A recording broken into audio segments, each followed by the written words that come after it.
Hey guys, welcome to Forsk. So guys, can you please give me a confirmation if I'm audible to you? Is audio clear to you guys? Just anyone? Okay, so Prashant says, yes, sir, perfectly audible. Thank you, Prashant. So guys, welcome to Forsk again. And this is Yogendra, your host for today's session. So guys, in today's session, we are going to discuss a very critical aspect of getting a job in data science domain. Okay. And what critical aspect is that? That critical aspect is that how we can build a compelling data science project portfolio so that getting a entry into data science domain, getting a job into a data science domain becomes easy for us. That is the theme for today's session, guys.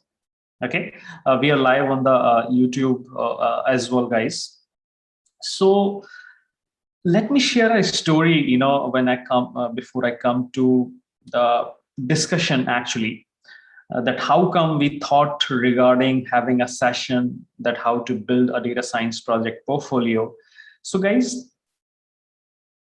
recently we have been talking to a lot of people, okay, and during those talks basically we are counseling them, so it's a kind of a free counseling to a lot of people. We started this around Diwali. So far we have talked to around 50 uh, people who are aspiring data scientists and who want to make an entry into data science to me.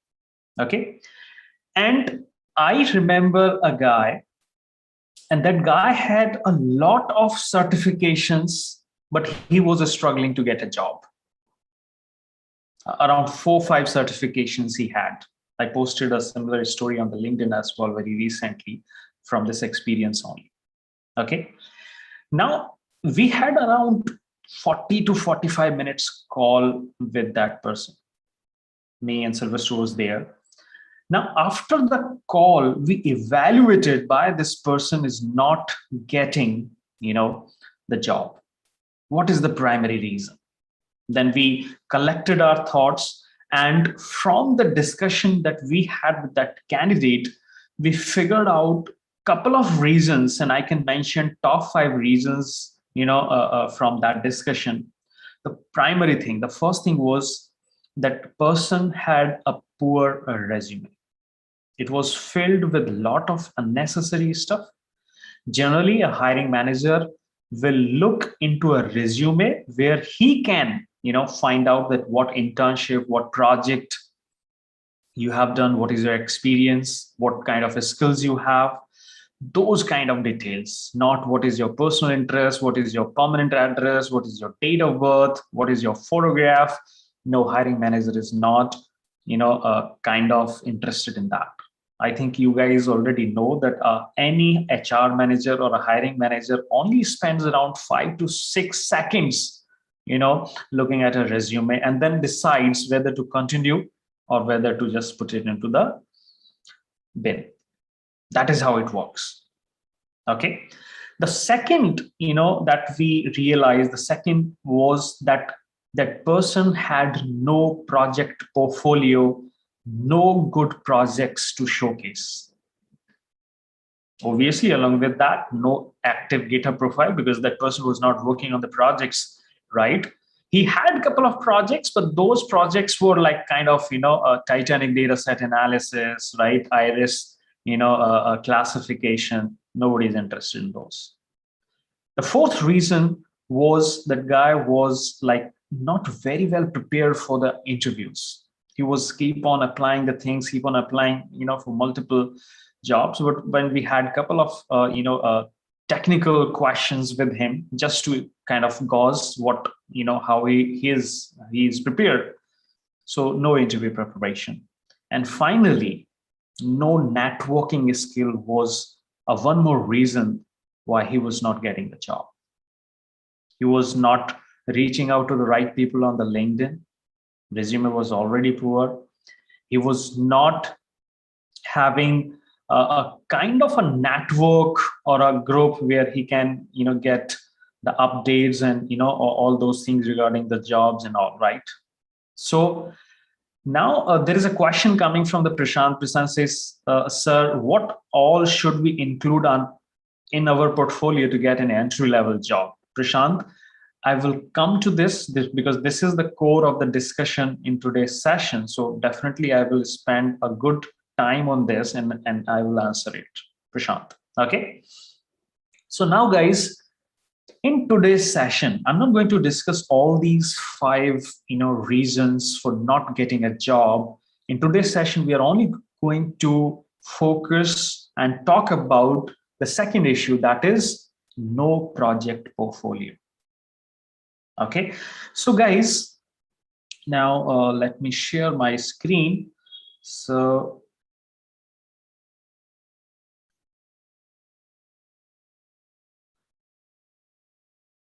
now, guys, see,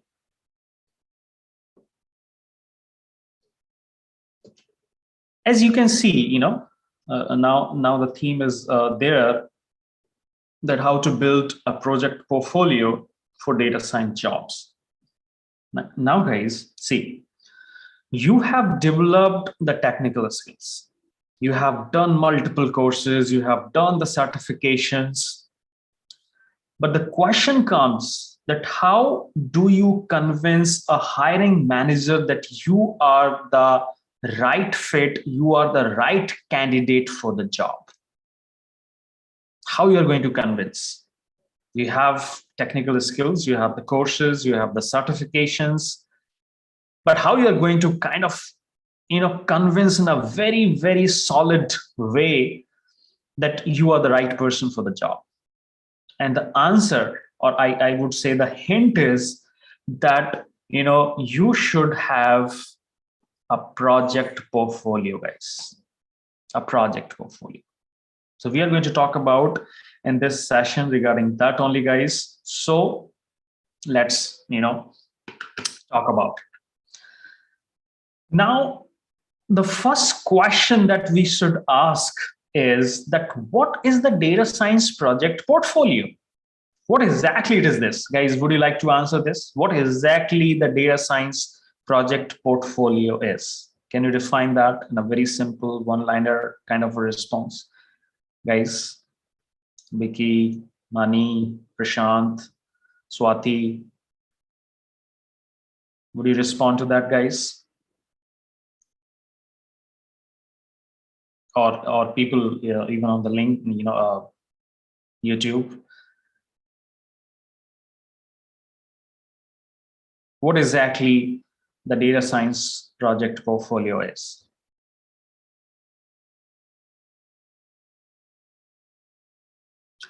Guys, so Vicky says real world projects. Very good, Vicky, and welcome back as well. Okay, so Vicky is a candidate, who knows her for almost last 2 years. Okay, so guys, a portfolio is a public evidence of your data science skills, right? There can be different portfolios, but we are talking about a specific, data science domain. So guys, a portfolio is a public evidence of your data science skills. Public evidence. Now, while working on the projects, right, obviously you learn a lot of stuff. A portfolio is important as it can help get you employment, get you the job. Now, what you can highlight in a project portfolio? Guys, in a strong data science project portfolio, you typically highlight technical skills, creativity, ability to analyze data and draw insights, willingness to collaborate with others, and ability to clearly communicate the findings to the audience or to the team who is not so great in the technical domain. So, I mean, the management, right? Now, for freshers, right, Prashant?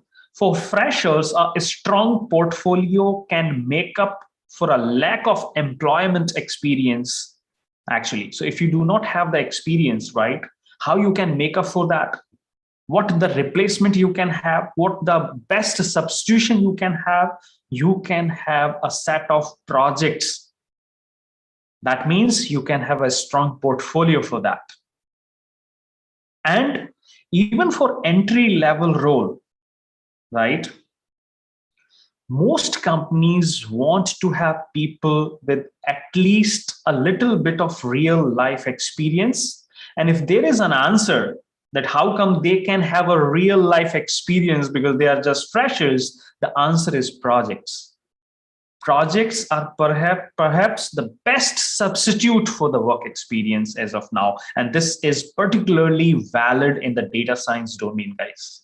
I'm not talking about the other domains. If you have done a good set of projects, I think that is the right way you can convince your hiring manager. And I will show you the winning resume as well, that what should be the right format of your resume. Okay, I'll show that. We have kind of a sample resume. Probably you can take help from that as well while drafting your own resume. Okay. So finally, if you don't have any experience as a data scientist, then absolutely you have to do the projects, good projects actually. Okay. Now, question comes, guys, finally, that how to build a project portfolio for data science jobs. How to build it, let's talk about that now. So we are going to now talk about how to build a strong portfolio. Now, guys, when I talk about this particular stuff, how to build a strong project portfolio, now I will take two kind of views on that. The one view is that what you need to include, right? What you need to include. So what you should have,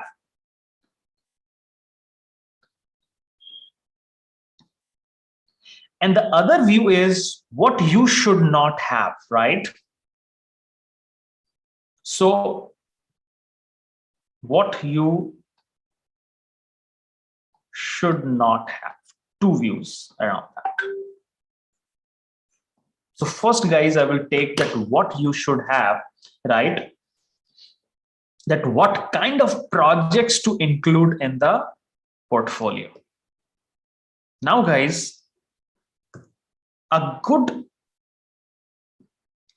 project for the portfolio should have certain components. Okay, so now let's talk about good project components. The first thing is, guys, that your project should be an end-to-end project. That is the primary requirement to have a good project. What do you mean by end-to-end project? The end-to-end project means, guys, that it starts with a problem statement. It goes through the, designing of the solution, implementation of the solution, right? And finally, it should end with a deployment over a cloud, maybe AWS, maybe Google Cloud, maybe Microsoft Azure, or maybe Heroku kind of platforms. But it should start with a problem statement, and it should go through a kind of a life cycle. And finally, you have that project in the production. That means it is available, it is deployed on the cloud side. This is how you call a project as an end-to-end project, guys. Sometimes these kind of projects are also called as turnkey, projects. Turnkey means they solve some problem, and while solving that problem, they take care of everything. So end-to-end kind of, a project. Okay. Now, the second component that you should have in a data science project is that you should be dealing with the real data. What do you mean by real data here? Guys, working with the real data refers that data is getting updated in real time. The data is getting updated in real time. So that data is not something which is a static. That data is continuously changing, maybe in a day-wise cycle, maybe an hourly cycle, maybe in second cycles. And guys, how come you can get a real data that is getting updated? Here, guys, you have to think around APIs, application programming interface. APIs are the powerful tools to get the data in the real time, guys. And there are lots of APIs available through which you can collect the data, right, in real time. And that data is something which is getting populated, in a certain fashion. That means it is getting updated. The third thing is, guys, I'm talking about the components of a good data science project. The third thing is, guys, that you should be working with modern technologies while working on this project. What are the modern technologies?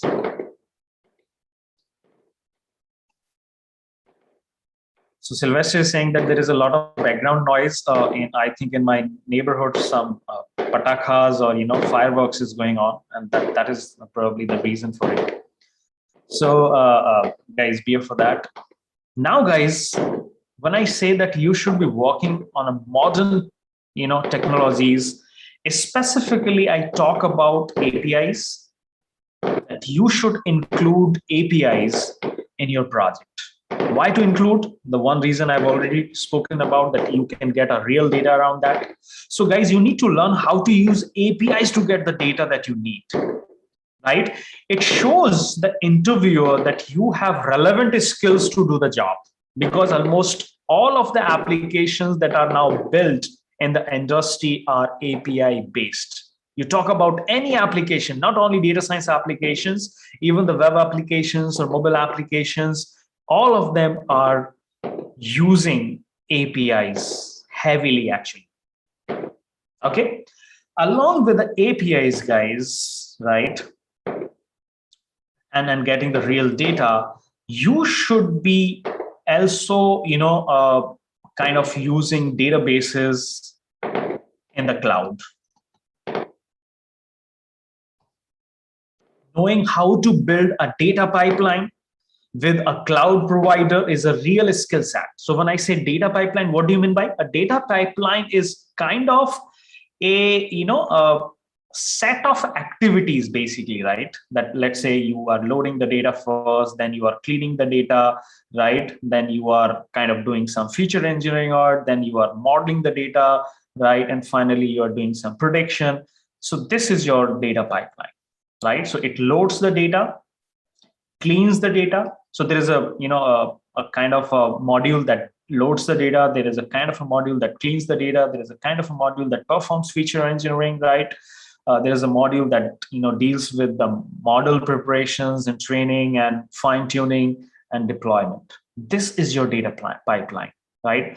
So now there are a lot of tools available in the market, like Airflow, right, or Dexter, that can do a job for you, that can kind of schedule your pipeline, right, or the activities that you want to do through the pipeline. So particularly data pipelining is a important stuff for the data engineers, guys. The engineers who are kind of responsible for transforming the data from one format to another, maybe putting the data from one source to another source, or doing some stuff around that, right? Or maybe dealing with the large data as well, right? So guys, databases in the cloud and knowing how to build a data pipeline with a cloud provider is a real skill set to have. And it will definitely set you apart from the others, guys. Maybe using Kafka, maybe using Airflow, maybe using Dexter. There are a lot of tools available right now. And data engineering is a very, very important skills to have. Now, guys, coming to the fourth point is building models. Right? So now it comes to that now you need to build a machine learning model. Guys, building a model is not a kind of a job nowadays which is challenging. No, guys, building a model is not at all a challenging job nowadays. But what is more challenging? The more challenging job is to answer the question that why did you pick your model? Why you are using, let's say, KNN based model? Why not a SVM based model? Or why not a logistic, regression based model? Why you are, using KNN based model? So why you are picking up that model? You need to answer. You need to justify, right? That why you are on, going to pick this model only, right? And why that particular model you are finally picking up. That is the answer that you need to find out. Why you are going to stick with a particular model only when you have lots of options available, right? So that is something you need to answer. And guys, finally, as a component of a good data science project, you have to kind of make sure that there is an impact, right? There is a clear-cut validation, right? So guys, now I talk about impact or validation. That means how the people will kind of make use of your application, make use of your data science project. At least they can experience that what you have built, right? And now guys, to do that, right, that so that you can showcase your work, right? So guys, so far it is all kind of a work which is going in behind the scene, how the people will experience your model, how the people will experience your application. For that, you have to have a certain UI aspect of this data science project, right? So now here guys, you have to kind of learn application frameworks like Django or Flask. They can help you to kind of, build and deploy your application. And once you have used these frameworks, you can use a cloud provider like AWS or a Google Cloud, right? And through which you can make it public, through which. So guys, these are certain components that will help you to build an end-to-end project. Guys, okay, so it should be end-to-end project. I repeat again, it should be dealing with real data. So guys,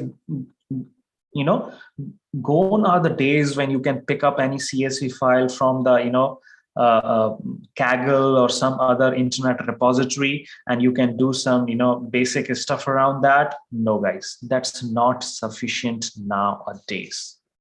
Maybe it was possible 2 years back, 3 years back, but not now. Right? So now you have to have a good data with you, good raw data maybe, and then once you have the raw data, you can clean it up, right, and make it the data which is kind of can be ingested to the model, right? And then you should be using a couple of APIs to get the data, right? Databases, obviously, it can be a SQL database, it can be a NoSQL database, guys, it can be MongoDB, it can be Postgres, it can be simple SQLite database as well, right? And then you should be knowing how to do data engineering or how to schedule your jobs or tasks using Airflow or Dexter, right? Or like, how to deal with the cloud as well, right? Whether you need to use, let's say, AWS S3 bucket to store your data or to dump your files, or do you need Minio kind of a tool for that, right? So and finally, building your models. Your data has been cleaned, your feature engineering part has been done. You have kind of finally brought the data to a format which is really required by your model. Now this is the time to build your models. But again, right, this is not a kind of a typical importing certain class and then just calling a fit method. No, guys, you should be really knowing that why you are going to use it, why not that particular model, why this particular model only, right? So you need to have the right justifications for that, because interviewer is going to definitely ask around that, right?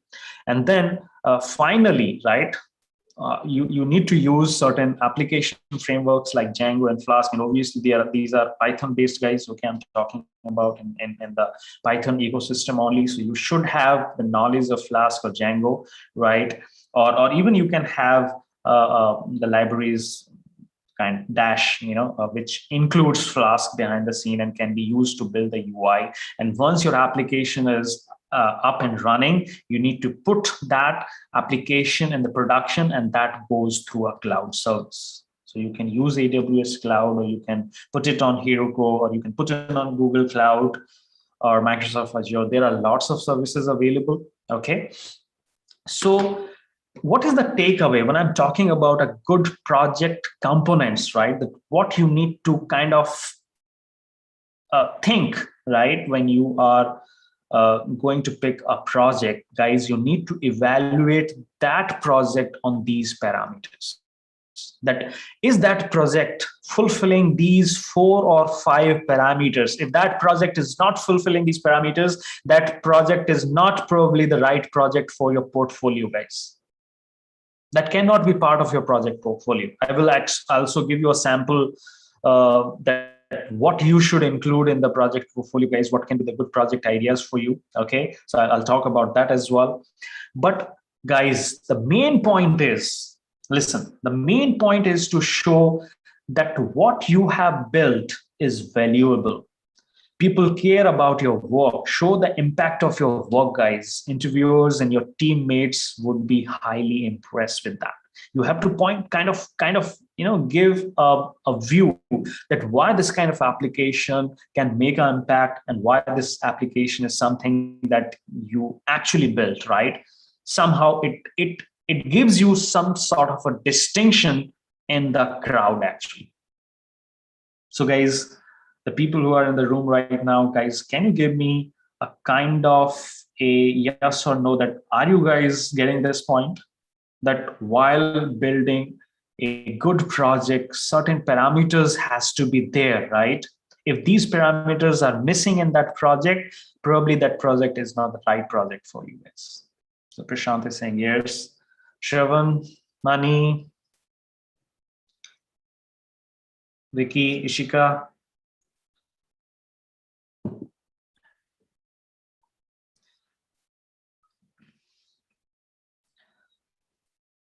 Pratham. Oh, Sajan is there. Okay.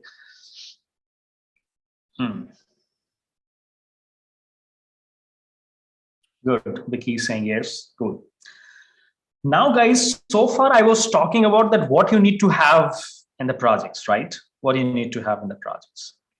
Now, guys, I will talk about that while building the projects, there are certain projects, right? So I will talk about the other view of building the projects or building the portfolio, what not to have, right?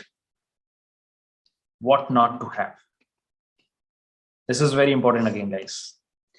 Guys, while building the projects, there are certain projects that you should never include in your portfolio. I repeat, guys, you should never include, right? And there are some projects actually that can hurt you more than they help you, actually.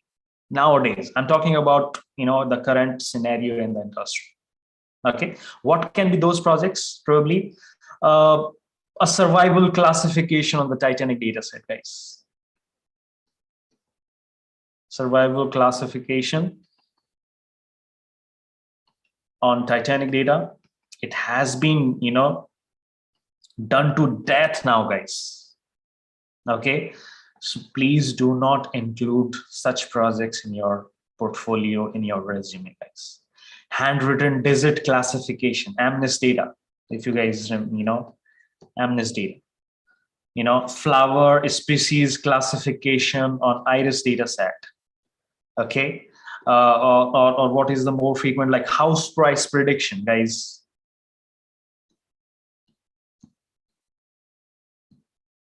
Guys, do you agree with these projects, that these are the so common projects now available almost on every repository related to data science? And if you include them, probably they kind of put you in a state where you are automatically disqualified from the, from that selection pipeline. What do you say, guys, around that? People are talking about these projects for last 7-8 years, right? This was good when all that is started, when that all buzz started, right? Now, Vicky is saying that, but sir, we can keep these projects in the GitHub repository. Yes, Vicky, you can keep these projects in your GitHub repositories as a sign of your initial project work, your initial learning curve. You can very well keep them, okay? But first of all, never mention them in your resume, okay? And in your portfolio. So, what set of projects you are showing, right? What set of projects you are showing in the resume is basically a portfolio, right? Because what I said, what is the project portfolio? It's a public evidence of your skill set, right? Those projects are basically an indicator that what you are up to in terms of data science, right? So you can keep them in your repository. That's not the issue, okay? They can be part of your initial learning curve, but they are not the projects that you should talk about in your resume anymore. Is that clear, Vicky?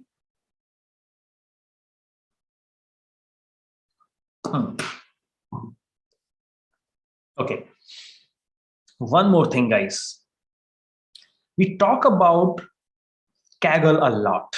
Whenever we talk about data science projects, we talk about Kaggle a lot. Okay. Now, guys, working on the Kaggle is only good if you are getting a rank in top 10, guys.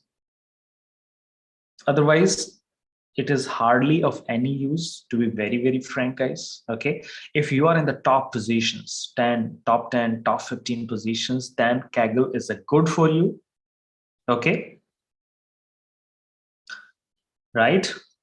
If you are kind of nowhere in their scoreboard or a leaderboard, there is no point in staying there. You can move on from the Kaggle and take a different approach on working a kind of data sets that I have already spoken about, guys. Okay, that is one thing. Now there is a question coming from Ishika Kanoi. Can we use the same approach with different data set or these ideas in a new way?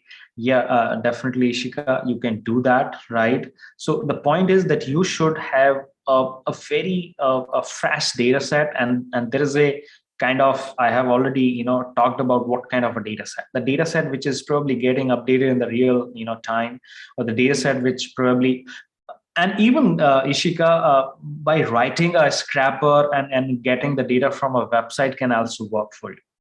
You have written a scrapper that can fetch the data programmatically from the website. That can be used as a data set for one of your projects, right? Now, Prashant says that what if you are just using Kaggle for acquiring data? There are a lot of people. There is a whole crowd available on the Kaggle, right, Prashant? Okay, so if you are participating in a competition, which is kind of a competition where the data was not available earlier on the Kaggle, this is the fresh new data set released by a company who is organizing the competition, then it's okay. Then it's good to have, right? But by staying on the Kaggle and you are talking about, again, Titanic, Amnest, Iris, house price prediction, or those similar data sets, then it will really hurt you actually. Prashant.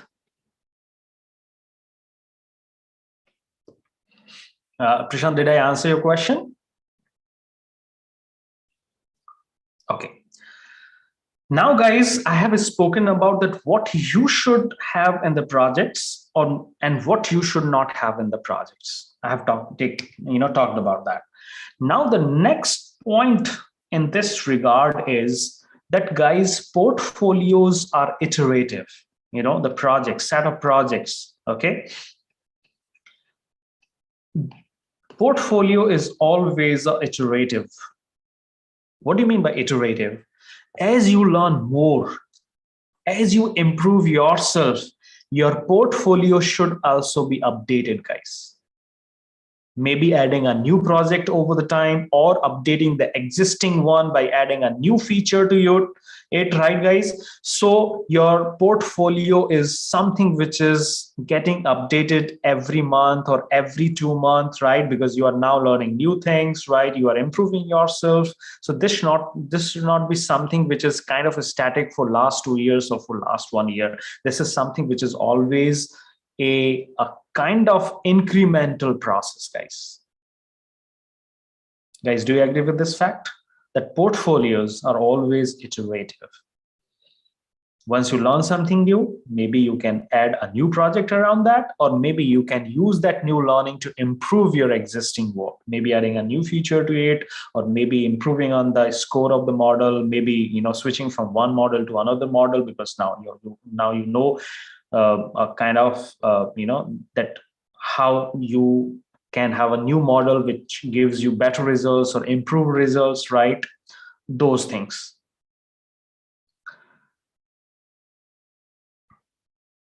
Okay, now Prashant is saying, sir, I'm in a college in second year.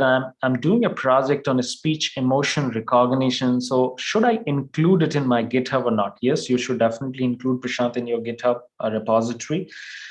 See, guys, one thing which is kind of important for you, that along with any data set that you are using, right, on top of that, first you should have a story to tell, that why you picked up that kind of a data set, what kind of problem you're trying to solve using that data set, and how come it can make an impact on the society directly or indirectly. So you should have a storytelling there. If you do not have the right story, even if you are using a very complex data set, it will not convince the hiring manager, guys. If you have a nicely narrated story, guys, okay, and actually we made a video, I think 1 month back, which talks about how to kind of prepare for the interviews, how to kind of draft your resume. There was a session done, and it's available on our YouTube channel as well. Forsk Coding School, you can go and watch it, right guys? So you have to have a very good storytelling, and that is something which is a kind of integral part of every personality in the data science domain, guys. Every data scientist, every data analyst should be a good storyteller. Prashant, so you can have that in your GitHub, but create a good story that why you worked on that project. Just for sake of adding a project, I think is not the right approach, right? First, you should have a good problem statement, a good story to narrate around that project, around that data. Then it becomes a good candidate for your GitHub repository.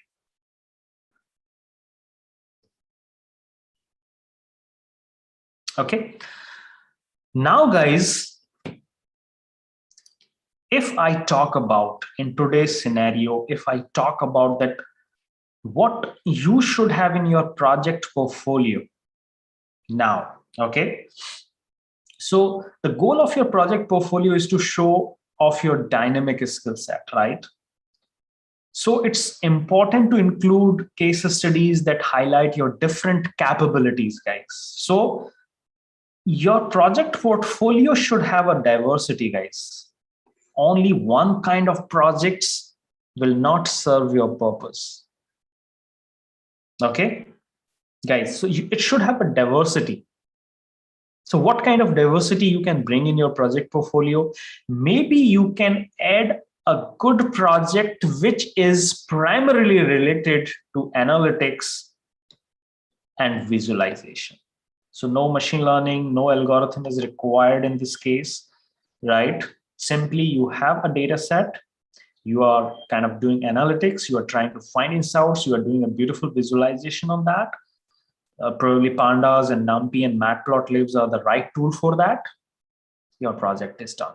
You should have a right story around it, right? No algorithm required, no keras, no cloud, nothing is required. Cloud means like you can host it on the cloud, but like, maybe acquiring the data or putting the data is not the theme of this project. The theme is to have right analytics with the beautiful visualizations. Then you can have a one project which is coming from the deep learning side, and that project can be a computer vision project. That can be one case. Okay. The third project should be data engineering. So when I talk about computer vision, guys, what I'm talking about, maybe you are using kind of OpenCV or YOLO kind of library, or maybe using Keras or TensorFlow kind of libraries, right? You're dealing with image data or video data, right? Kind of data that is your computer vision. Okay, when I'm talking about the data engineering, right? So in a data engineering project, guys, I have already spoken about kind of a tools, right? Because data engineering is just a kind of a activity where you just need to probably change the format of the data, right? Maybe picking it from the source and kind of putting into a destination, probably doing some filtering around that, right? Or so kind of that stuff, right? Data engineering. And for that, there are so many sophisticated tools available right now in the industry. And as I repeat, guys, Airflow is one of them, Dexter is one of them, right? And in our academy, when people work, right, when they build the project portfolio to get a job, guys, actually our candidates, actually our students, right, really work on these projects, what I'm talking about, right? So Airflow, Dexter, Kafka, Elasticsearch for dashboard creations, right? These are the tools, kind of modern tools for data engineering, guys. Okay, there are other tools as well. Now, the fourth projects that you can have in your portfolio, guys, is a time series analysis.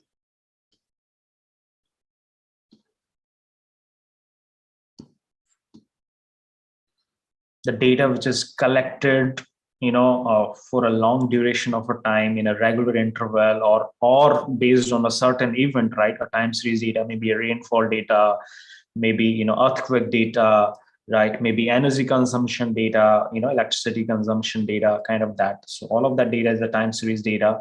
So how to handle that, right? How to analyze that. Sales data is again a time series data, right? Sales of a vehicle company, sales of a FMCG company, right? All of those things. So it's a very good, it can be a very good project around that. And then you should have a one project from NLP, natural language processing, or building a chatbot, kind of, so these are a couple of ideas which I have shared with you guys, that what sort of projects you should have in your portfolio. So try to have one project in analytics and visualization domain, try to have one project from computer vision, try to have one project for data engineering, one project from time series. There can be a one project from recommendation side as well, how to build recommendation engines. Okay. Maybe I would also advise you that better to have, maybe you can kind of a blogging, right? Maybe you can start writing blogging on the Medium, right? Medium is a popular platform. So you can start writing your own blogs, right? Which talks about your learnings. Blogging can show that you understand and can communicate complex concepts in a simple and lucid manner, guys. So sometimes this is also seen as one of the kind of a good trait in a data scientist or a data analyst, right? A data science blogging that can really add a value in your portfolio, that you maintain a blog which is regularly updated. Maybe you're releasing one article a month, or maybe you're releasing one article a week. It depends, how much time you're putting into that. So that is one thing, guys. Now coming to like kind of, incorporating project portfolio into one page resume, right?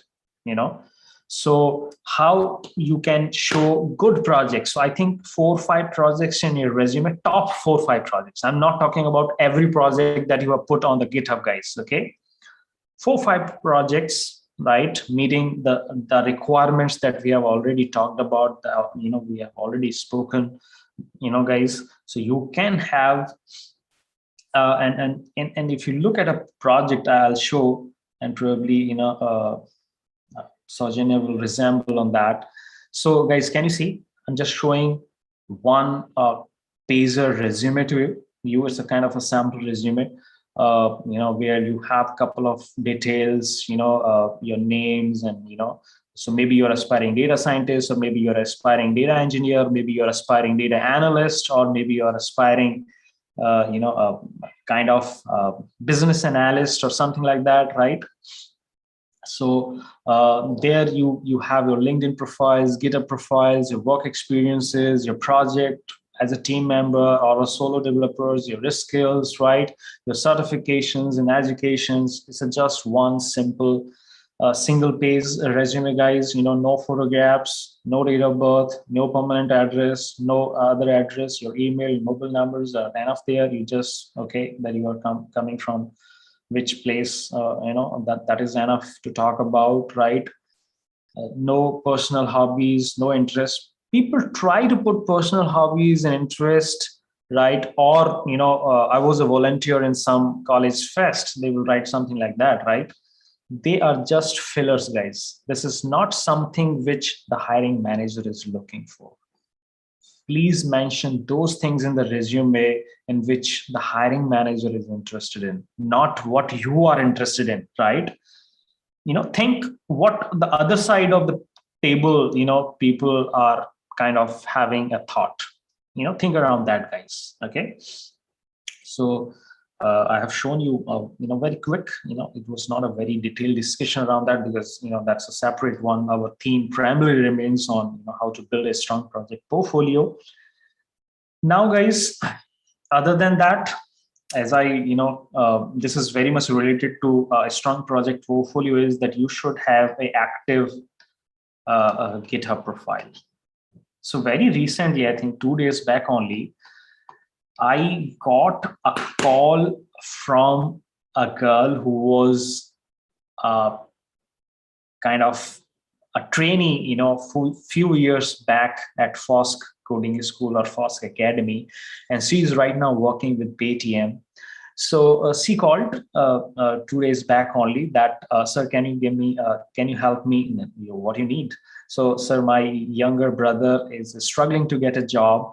He's graduated from a very good tier 1 college, but he's not able to find, and he was coming from mechanical, kind of a background, and now he wants to move into technical domain, tech domain. So how you can help, right? And then I asked one question, that does he maintain a GitHub profile?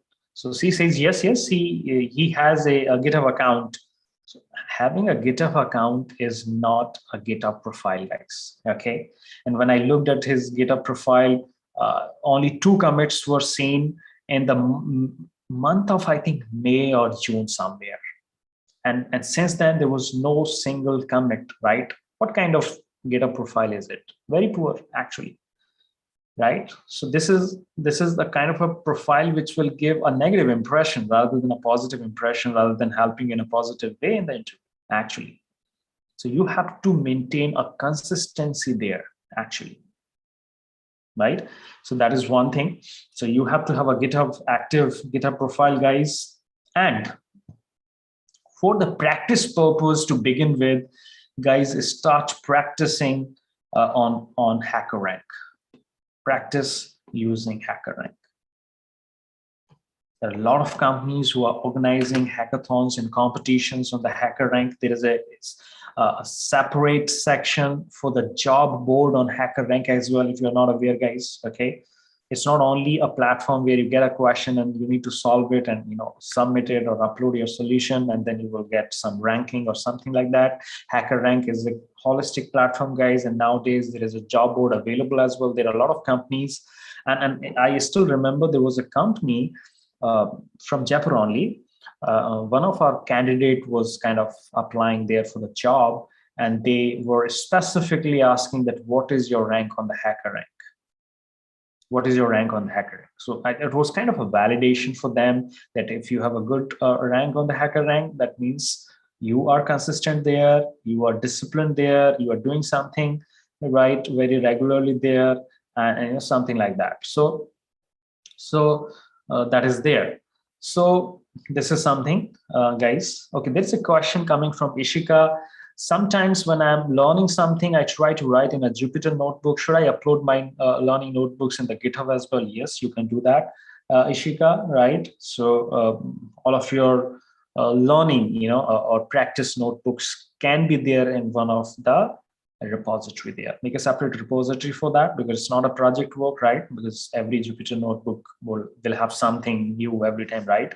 So you can put all of them inside a repository there. Ishika.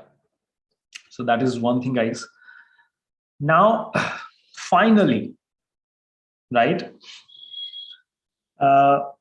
Adi is saying that, is there any portfolio website necessary to make for resume? It's not necessary, Adi, that you should have a portfolio website, but I'll talk about that in the coming session. Okay, so just wait for that. I'll talk about that, but it's not necessary. If it is there, it's very good. You can have a micro website around that. But if it is not there, not at all, you know. So you should have an active GitHub profile, because that GitHub itself is a showcase platform for your project work, right? Now, guys, the next point is that once you have made a project, I repeat, actually, this is a repeat only. Once you have made a project, try to deploy it either on Heroku or AWS or Google, you know, a cloud, or MS, Microsoft Azure, guys, any other cloud platform, right? So once you have, so deploying your code is really, really important. This is kind of the, you know, last mile delivery stuff, you know, you can call it as a last mile delivery, right? The last person. So this is your kind of a last step that you should include, or you should have in every project that you develop, or every project that you work. Okay. Now there is a question coming, should we include our mini projects which we make, like MP3 player or movie recommendations in web using APIs and JS? You can keep them on the GitHub repository, Prashant, again, right? But if that project is not meeting the kind of requirements that I have spoken about, try to keep out of your resume or project portfolio. So you can have a lot of things on the GitHub, right? Because GitHub is kind of a platform where people can see your journey from starting into the current state, right? So there can be a lot of things around that. But every project should not be a part of your project portfolio. Prashant.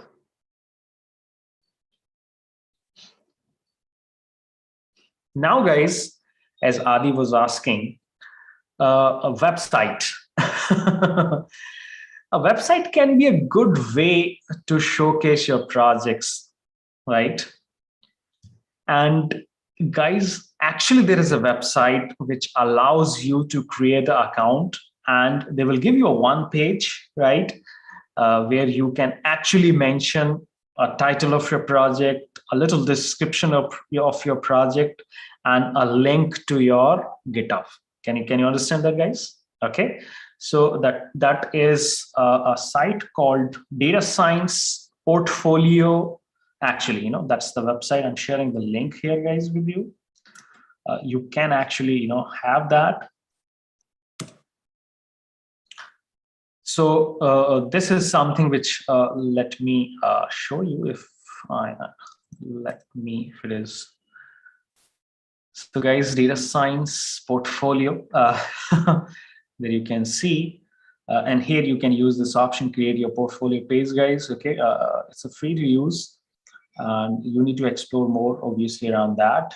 So guys, here you can see the sample project portfolio is there, right?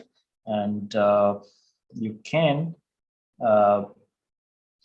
some of the training projects are also shown there. Okay, so it is portfolios there. Can you see, guys? Okay, so Julie. So let's go there. Harsh. Okay, so more relevant to us, at least for Indian audience. So let's go and click there. So guys, can you see that? Name, machine learning engineer somewhere, or aspiring data scientist, the LinkedIn profiles and all those things, right? What he's good into, those things are coming here. And then that's the portfolio, guys. Can you see the projects? One project here, one project here. And there is a GitHub link, guys. Can you see? There's a GitHub link here, GitHub link here. So classification and all, whatever he has done, he's actually showing his work there. We're not going to judge what he has done. So so kind of, can you guys see this? This is very cool. I found it very good. So you have created a project portfolio. So Adi, did you get your answer? You were talking about a website, right? I think you can use this. This is already well structured, a well template is there. So you just need to fill your information and your portfolio is ready, right? So this is the link, guys, you can use. Now,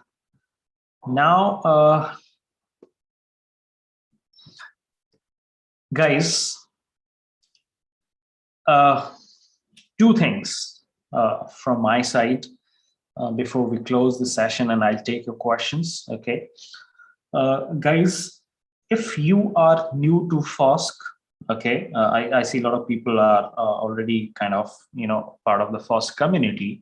So guys, if you are new to the Forsk, you can join our Slack channel for free, and there you will be able to access the free webinars, free learning resources, free data science courses, right, job guide, or free projects to work upon, right, and connect with the mentors as well. So if you are new, if you have not joined earlier, guys, you can actually join us on the Slack. We guys are there. So if you're interested to join us there, you can join there. Okay. Now, guys, if you are an aspiring data scientist and want to evaluate your profile for data science jobs, already we have done for a couple of people who are available in this group, right? So guys, if you are an aspiring data scientist and want to evaluate your profile for the data science jobs, you need to fill the form and get the chance, right, where you will have a free counseling or a free consultation from the Forsk experts, guys. So if you are interested, you can fill the link that I'm sharing in the chat window now for the YouTube candidates, YouTube viewers will share that. So guys, this is the link you can actually. So guys, for the YouTube viewers, we will share this information in the description of the video. So this is how, guys, okay. So if you're interested and if you want to really evaluate your preparation, that how well you are prepared and what you need to have additional to become the right candidate for the job, you can actually use this opportunity, guys, to meet and connect Forsk experts, and they can kind of help you in that. Okay, so guys, while talking about this session, while preparing for this session, I was going through a lot of articles and obviously, right, a lot of resources. Couple of resources that I found was kind of useful. So maybe I can share one resource from that I actually referred while talking about that. A lot of is taken from our own personal experience, Sylvester, the Forsk team, the me, that, and I've just shared those resources as well for you guys. Okay. So that's it, guys, from my side. This session was regarding that how you guys can actually build a strong, data science, portfolio, guys. Okay, and I hope you guys liked this session. Guys, would like to say something around that, and if you have any question, just please share your question. I'll pick it up and I'll see if there are questions on the YouTube as well. Let me check, guys.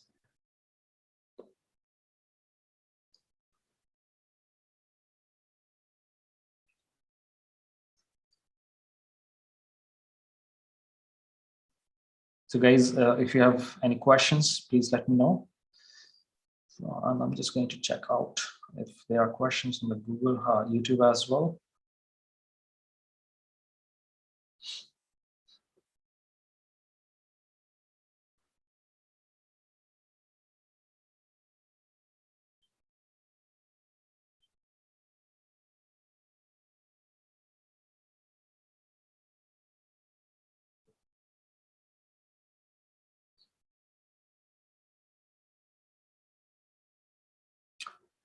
Okay, so Adi is saying that currently I don't make any resume. What should I do in the form? Okay, YouTube as well. Adi, I think if you have if you have not anything specific, you can just create a text file where you can mention your details like your name and other things, right? Your educational background and all those things. You can just put in a simple text file and upload it. Okay, Adi. Prashant is saying, sir, my questions were solved. Can I take a leave for now? Yes, Prashant, sure, you can do that.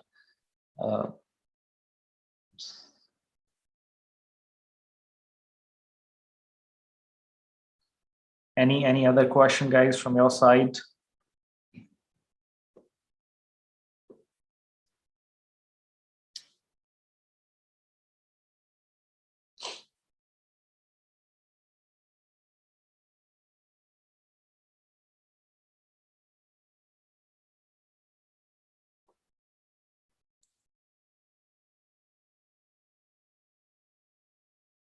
Okay, so I'm just answering some question on the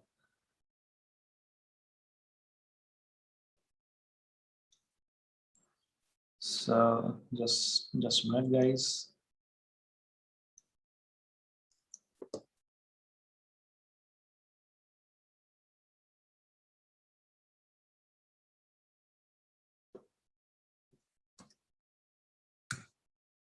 Okay, so guys, now a couple of messages coming to me. Ishika says, thank you, sir. The session was very helpful. Learned a lot for meaningful things from you to work upon. Prashant says, thank you. I would like to thank all Forsk Coding School. I have started my machine learning journey from here with the zero knowledge and it's going smoothly. That's good, Prashant. Good luck. So guys, I think we can, Adi says, thank you, sir. It's amazing. Good, Adi, that you liked it. So guys, that's it for today. And see you in the next session. Okay. Till then, keep learning and keep on working on the projects, guys. Okay. So see you guys. Thank you. Bye-bye and good night.